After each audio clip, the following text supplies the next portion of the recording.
Saudos, como están? Xornada frenética vivida este venres no xulgado de instrucción número 1 de Lugo, por onde pasaron ao longo de todo o día as 9 persoas detidas onte ao abeiro da operación Manga, derivada, como saben, da Pokémon. A esta hora, a xuíza Pilar de Lara segue tomando declaración o concelleiro de Tráfico e Mobilidade, Albino Vázquez Aldrei.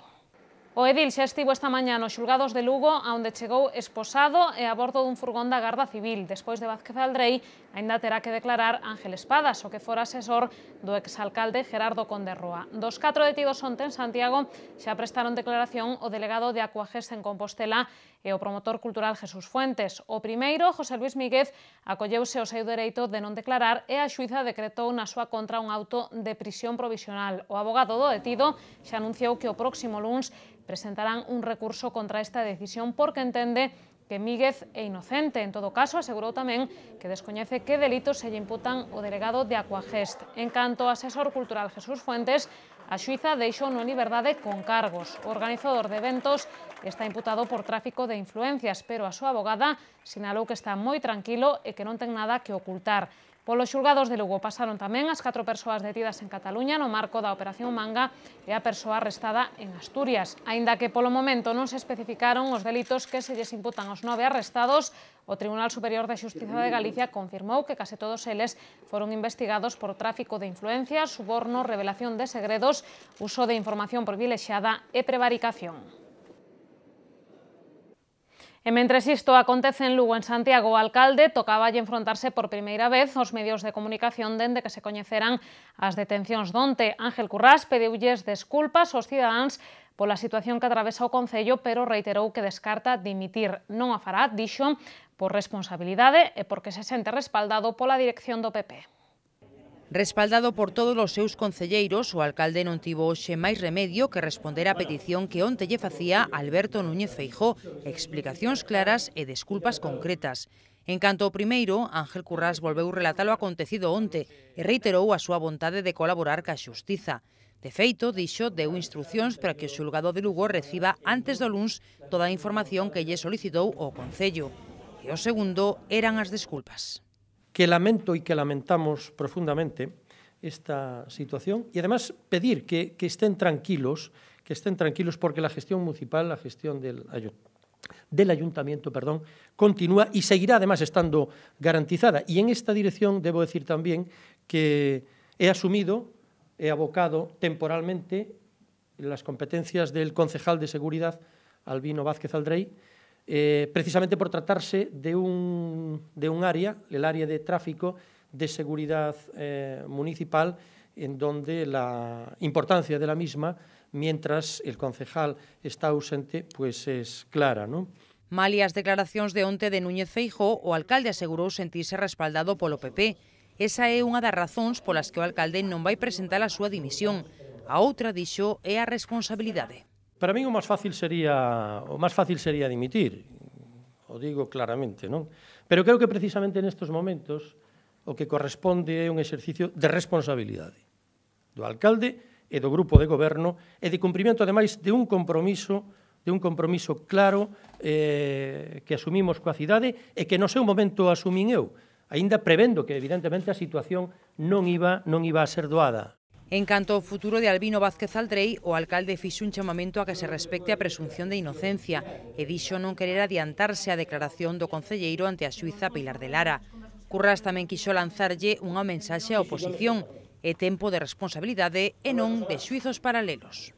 Y luego hay otro juicio político que es muy, bueno, pues es el del desgaste y el de, lógicamente, buscar cómo sea el daño, en este caso, al grupo de gobierno, ¿no? Yo no voy a entrar en ese tipo de debate con la oposición, ¿no? Yo lo único que creo es que efectivamente creo que tenemos que dar explicaciones y desde luego creo que también pues hay que ser humildes y también trasladar si hubiera que reconocer errores, eso está claro.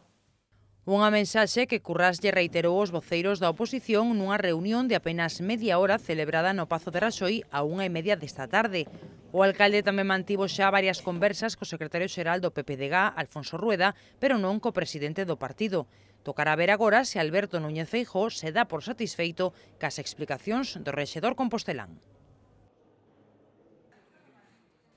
Pois Núñez Feijóo non volveu falar hoxe deste asunto, pero si o fixo a voceira do PPDG. Paula Prado defendeu a decisión do alcalde de non dimitir porque di Currás ten a responsabilidade de xestionar os problemas dos composteláns. A exconcelleira apelou á presunción de inocencia e asegurou que o partido non dará ningún paso para forzar a renuncia de Albino Vázquez Aldrei ata coñecerse o que acontece tras a súa declaración. Iso sí, se o edil saíra en liberdade con cargos, Prado lembra que o Código Ético do PP obrigaríao a deixar o cargo.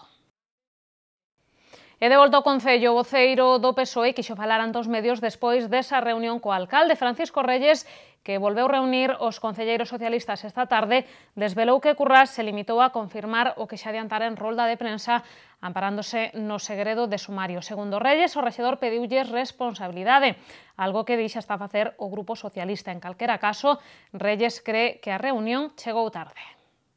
Despois de meses reclamando o PSDG, PSOE de Compostela, o Grupo Municipal, que tivéramos unha reunión de voceiros, unha xunta de voceiros, por fin hoxe tivemos unha convocatoria de parte do señor alcalde, que convocounos, por fin, insisto, a esa reunión de voceiros a 1:30 da tarde.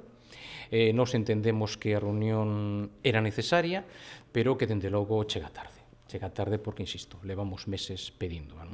El deu-nos a información que ata o momento se podía dar, por mor da situación do segredo do sumario, como é lóxico. E tamén o voceiro do BNG falaba hoxe da situación do Concello, pero antes desa reunión co alcalde foi para pedir a dimisión en bloque de todo o grupo de goberno e para acusar o presidente do PPDG, Alberto Núñez Feijóo, de mirar cara a outro lado. O BNG cree que onte foi un día negro para Santiago e que, ademais, chove sobre mollado. Despois de pedir por activa e por pasiva a dimisión do alcalde nas últimas semanas, os nacionalistas dan un paso máis e agora reclaman a renuncia de todo o equipo de goberno. Creemos que a situación é tan grave que teñen que dimitir todos e todas as concelleiras que colectivamente teñen levado a Santiago a esta situación. Nos creemos que este goberno, desde logo, non está legitimado para seguir ni un día máis exercendo as funcións de goberno de Santiago e que xa demostrou ao longo deste ano e medio que, desde logo, tampouco está capacitado para gobernar a capital de Galiza. Cela cree que o Concello chegou a un momento crítico e por iso entende que a mellor solución, se fora posible, sería a convocatoria de eleccións anticipadas. O voceiro do BNG cree que o presidente do PPDG ten que dar explicacións e coincide con Alberto Núñez Feijóo en que a situación non é normal. Descubriu a pólvora o señor Feijóo, non? Desde logo, tarde piou. Tardo piou si descubre onte que o que está pasando no Concello de Santiago non é normal.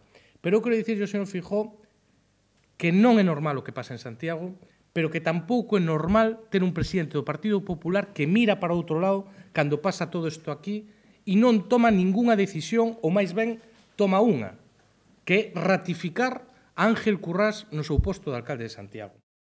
O concelleiro do Bloque cree que a cidadanía xa está farta de ver a Santiago nas portadas dos periódicos por temas relacionados ca corrupción. Por iso, dicela, a resposta do PP ten que ser contundente. E por último, da situación do Concello, falaba tamén un grupo de funcionarios pertencentes ao sindicato CESIF. Os traballadores pedironlle a Currás que lle poña fin ao caos no que vive o Concello e advertiron que non permitirán ningunha vulneración dos seus dereitos fundamentais. Nunha nota lida por unha das funcionarias, estes traballadores municipais denuncian que o funcionamento do Concello se está a ver afectado polos rexistros DONT excedendo os límites do tolerable. Ademais, aseguran botar en falta as explicacións de algún dos seus responsables políticos ante a situación caótica vivida nas últimas horas, que din non é nova. Os representantes do CESIF no Pazo de Raxoi advirten ademais que a raíz destas investigacións xudiciais estáse a poñer algúns traballadores en situacións comprometidas. Palabra diso, proba diso e, segundo aseguran, que se lles pediron informes aos membros do Servizo de Informática acreditando que non pinchaban teléfonos nin revisaban correos electrónicos. Nos vimos sumidos en un caos que nadie entendió ni nadie puso remedio. Debemos avisar que esta situación de desgobierno pone en situaciones muy comprometidas a los trabajadores. Prueba de ello es que hasta han llegado a pedir informes en los que el personal del Servicio de Informática debía acreditar que no habían cometido un delito. Apelamos al derecho a la dignidad al trabajo y advertimos que estaremos atentos ante cualquier posible vulneración de los derechos fundamentales. El alcalde tiene que hacer algo y evitar este tipo de situaciones.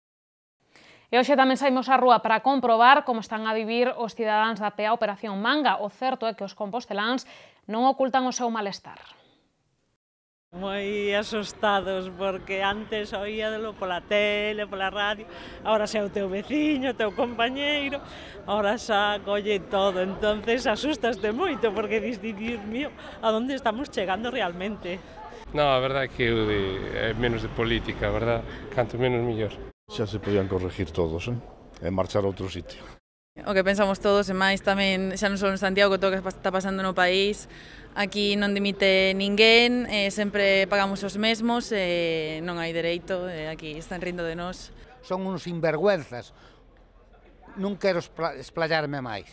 Se me dirás, unha cousa que estén acusados ou que estén implicados e tal, outra cosa que vayan detenidos. Aí quer decir que eso xa hai algo gordo aí. La verdad es que es un poco preocupante porque están pasando cosas que no deberían de pasar, ¿no? Pero yo entiendo de que estos temas está la justicia con ellos y que tendrá que resolverlos.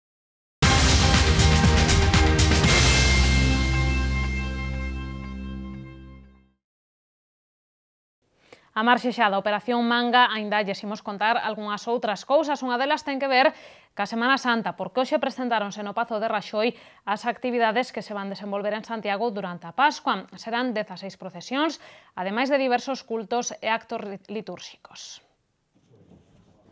Na presentación participou o alcalde, que amosou o seu desexo de que o tempo acompañe e de que a Semana Santa se consolide como atractivo turístico de Santiago. O calendario abrirase o sábado 16 de marzo, co pregón na igrexa de San Paio a cargo do profesor José Manuel Díaz Bustamante. Para a primeira procesión, a da Virxe das Dores, aínda teremos que esperar ata o Venres de Paixón, o 22 de marzo. Dende ese día e ata o Domingo de Resurrección, haberá un total de 16 pasos. Unha das grandes novidades é que os actos da Semana Santa poderánse seguir en tempo real a través de Twitter e de Facebook, e que a Xunta de Confrarías quere trasladar unha imaxe renovada da Pascua compostelá.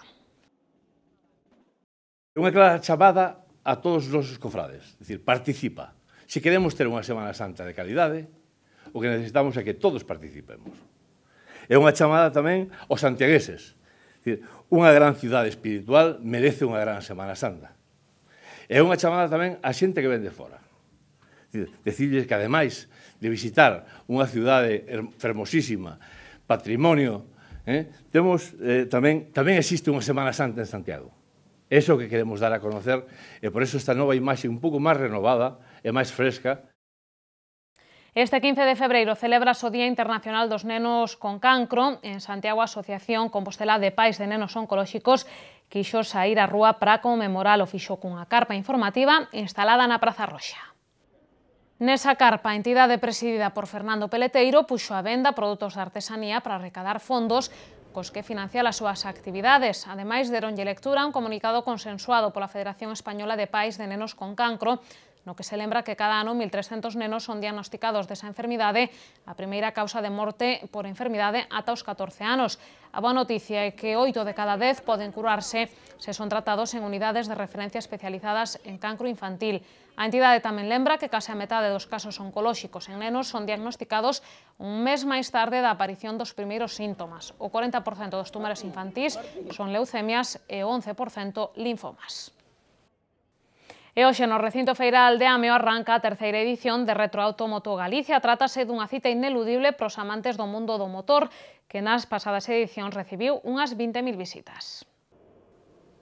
A feira ocupa unha superficie expositiva de 17.000 metros cadrados. Entre o máis chamativo do salón atópase unha exposición monográfica da firma Renault con máis de 40 vehículos, un deles de 1903. Esta mostra completarase cunha charla coloquio sobre a marca francesa en competición na que participarán pilotos como Guillermo Barreras, José Luis Pavón ou Luis Aragonés. Será mañá ás 8 da tarde. Por outra parte, a Fundación Estanislao Reverter participa na feira con réplicas en miniatura de coches e trofeos. A feira tamén inclúe unha retrospectiva sobre cascos de motos. As entradas para Retroauto Moto Galicia custan 8 euros, pero os menores de 10 anos entrarán de balde. O salón estará aberto ata o domingo. Pois visitar esta feira de coches é unha boa opción para encheren o seu tempo de lecer. Teñen outras alternativas na nosa axenda cultural.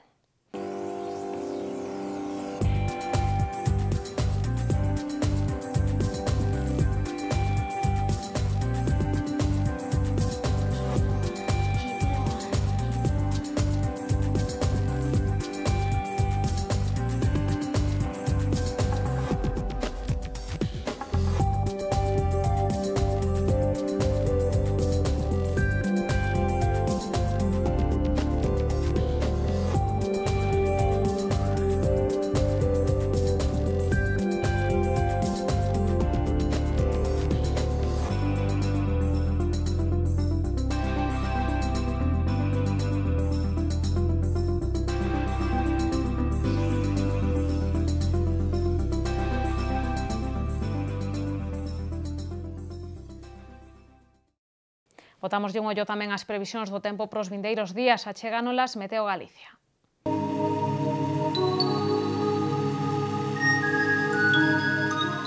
Pedras de Santiago ofrécelle a información do tempo.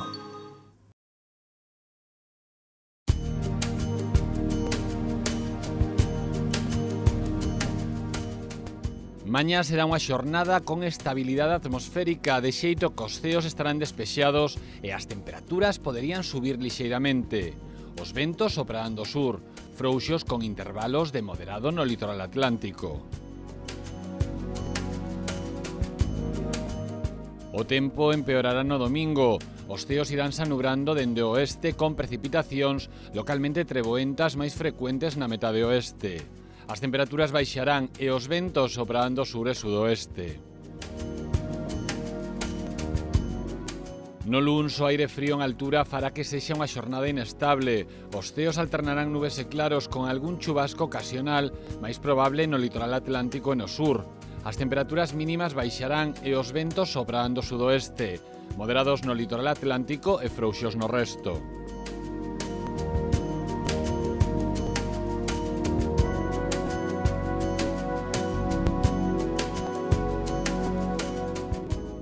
Mañá en Santiago teremos ceos con intervalos anubrados. Os ventos serán frouxos do sur pola mañá e moderados do suroeste pola tarde. As temperaturas manteránse sen cambios significativos. No domingo teremos ceos cubertos con precipitacións máis importantes pola mañá. Os ventos soprarán moderados do sur pola mañá e frouxos do suroeste pola tarde. As temperaturas mínimas subirán, pero as máximas baixarán lixeiramente. Para o luns agárdanse ceos con intervalos anubrados e precipitacións que tenderán a remitir pola tarde. Os ventos serán do sur, moderados pola mañá e frouxos pola tarde. As temperaturas mínimas baixarán, pero as máximas subirán lixeiramente.